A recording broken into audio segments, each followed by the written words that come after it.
Hi, welcome to day 3 of the 9 candles, and we're moving towards the conjunction of Jupiter and Venus. And I'd like to introduce you, if you don't already know, Cindy from Midlife Psychic.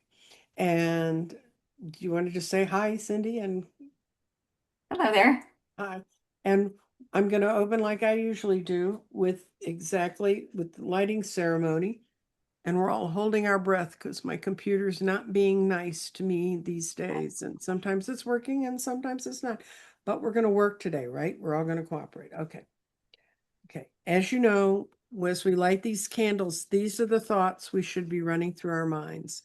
As Jupiter and Venus meet in the sky on June 9th, we are invited into the moment of expansion, beauty, hope, heart-centered possibilities. Jupiter brings growth, wisdom, abundance, and vision. And Venus brings love, harmony, creativity, pleasure, and connection. Together, they create a powerful, energetic gateway for gratitude and attraction, healing, and joy. Imagine on the 9th of June when we're standing in the twilight sky looking towards the moon in the soft, golden, and rose colored light. Above you, you can see Venus and Jupiter shining brightly together, two celestial lights weaving their energies into one radiant stream. Jupiter whispers to us, expand beyond fear, dream larger, trust the path opening before you. Venus whispers, open your heart, receive beauty, allow love and kindness to flow freely. See their combined light pouring around you as a lukewarm liquid of starlight. It fills your heart first, and then softening old worries and dissolving the heaviness and awakening hope. Let this light move through your body, into your mind, into your clarity, into your faith of hands and creation, and ask yourself quietly, what am I ready to welcome in? This new joy?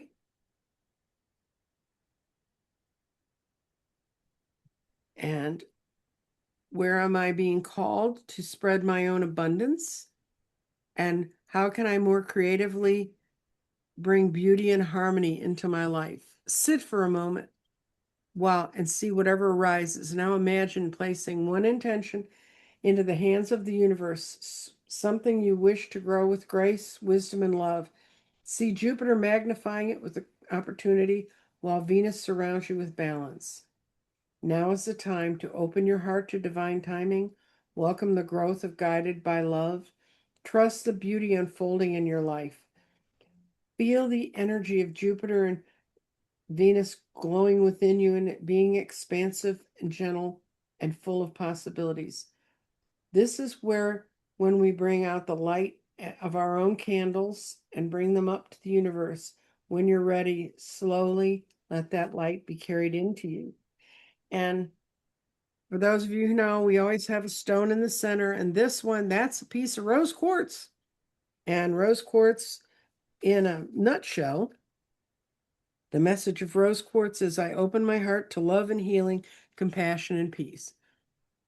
And now we've done that part of it. We've lit the candles. We're well on our way to starting a small forest fire in my So, That's how are quite you doing, Cindy? good. That's quite a piece of rose quartz. That is a chunk of rose quartz. Well, That's that's powerful. when you see rose, this is actually sort of more flood rose quartz, but when you see rose quartz, it grows in puddles.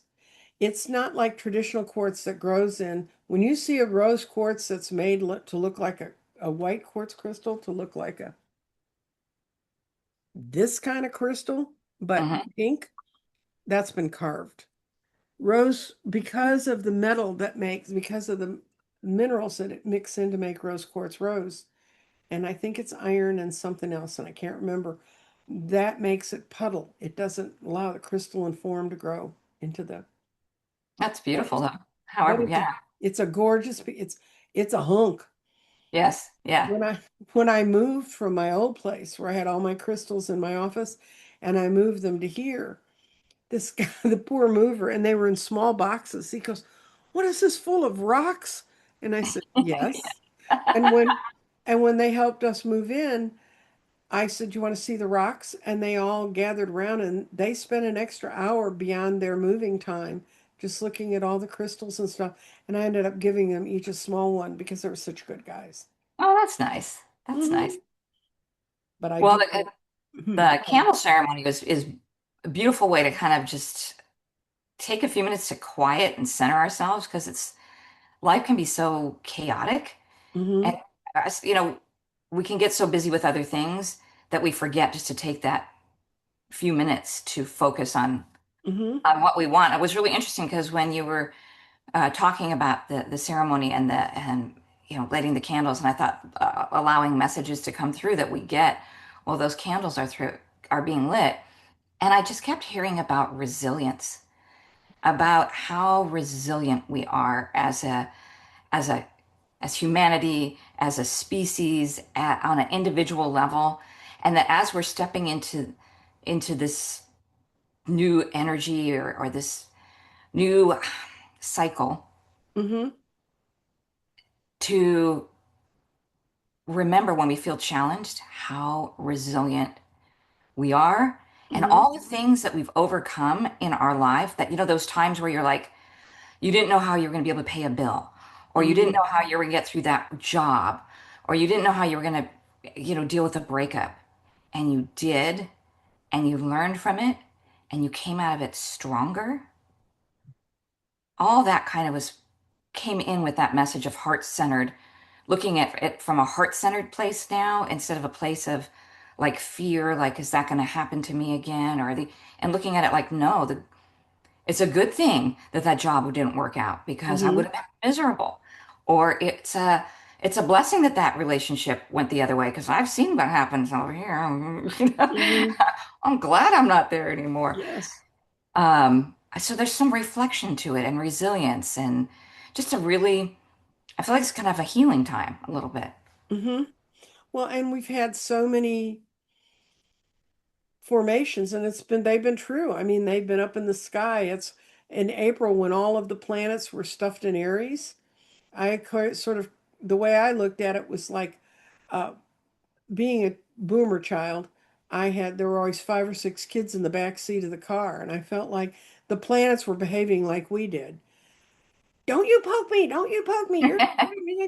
I mean, and you could, and that whole time, if you look back on that month in April, there was so much stress and tension around us, and we do get these signals from the stars. That doesn't mean we have to react to them. If we know that's what's going on, then we can kind of soothe our way and deal with it. Now it's time for us to open up to the sky and say, my God, look what's opening up for us. Yeah. Yeah. And releasing fear and releasing which is easier said than done, but it's a really, I feel like there's going to be less fear and more fierce. Compassion. Compassion. Yeah.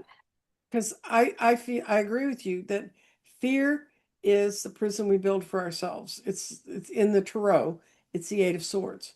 That's all those swords that are around the person that's in the Eight of Swords. She put them there, or he Mm. put them there, and it's up to them to get past it. And we we were raised in a culture that taught us. You probably remember more of the times that you really screwed things up than you did things right because we weren't trained to focus on what we did well. I was fortunate in not my parents they were good and they were disciplinarians. They wanted to make me fit in the 50s and 60s. Didn't work. But they wanted to try. Um, but I had a lot of adults around me that said, "No, you be you." Or they'd say, "That was really I had extremely good teachers who always would say, that was a really good observation you made there." Now they do it for other kids too, but there weren't always many adults around telling you what you did was right. Yeah. Yeah. I think once we start doing more of, I don't know, allowing ourselves to not always do everything perfect or be right, Hmm. then we can allow that in other people, That's and right. and then we can be more unified because we're not judging. When we stop judging ourselves that harshly, then we stop judging others as harshly, then there's more people in our circle, Hmm. and it's Yeah, there's some of that. I don't want to call it awakenings, maybe overused, but kind of an awareness of Hmm. we can do this differently and we can see each other a little differently too. Well, the word I use is commonality. When I worked with candidates, I used to say, look for what you have in common with that person. Not that you're going to convince them of your point of view. Find out what you have in common and deal with that commonality. And I know there's a lot of people sitting out there rolling their eyes to the back of their heads because they have Thanksgiving, coming next November, and they know some people that might be in their family they have no commonality for. Then don't expose yourself to that. Hmm. You know, don't I had a woman who I've been friends with and a reader with and stuff. And last year she just told him, nope, y'all are doing Thanksgiving dinner. I'm not doing it. I'm too old. I'm too tired. I've done it way too many times. You figure it out. You figure out how to stuff that turkey. And they all waited till the last minute. Then there's a family panic. And then they were all passing who's going to have the family around for Thanksgiving. And she just said she'd already pulled herself out of it, said, I'm doing what I need to do for me. Yeah. And while some people may say that's greedy, it's not. It's opening yourself up to the abundance Jupiter is allowing you to have to do what you need to do. And then letting Venus enter your heart and tell you how to deal with it warmly. Yeah. Very So interesting. that's kind of our thought for the day, guys. We never claim these will be long. And for those who are lighting along with me, I'm going to go show you what we need. The first time I did this, people didn't know they were supposed to blow the candles out. So by the ninth day, they had like 4 candles. So with this, we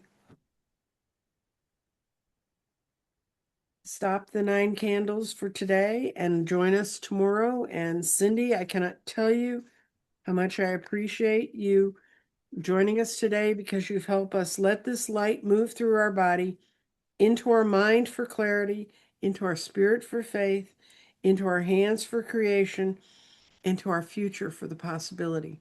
And thank you and everyone else who's joined us today. Blessings. Yeah. Thanks for having me.